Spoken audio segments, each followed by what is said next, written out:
Today I'm going to show you how to thread the bobbin for your sewing machine. It's your bobbin spool, an empty one, and it's your thread. The bobbin is the thread that goes, the bobbin thread is a thread that goes underneath the thread that you're sewing with. You want your threads to match, but at least I would hope you do.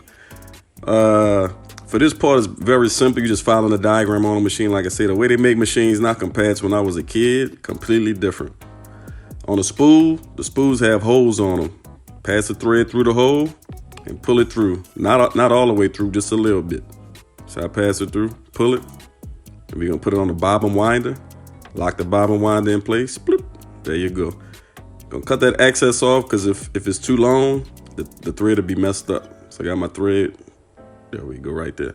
Now what I do is I hold it just a little bit when I get it started, hit the presser foot and let it go.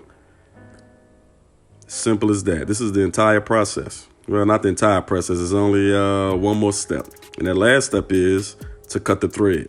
So once you cut the thread, the next part you're going to do, put it in a bobbin and get to work. Now I'm about to do some jeans.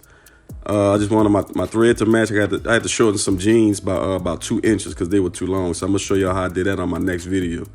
There it is. That's what you want right there. Look how fine it is. Focus, focus. There you go. Yeah.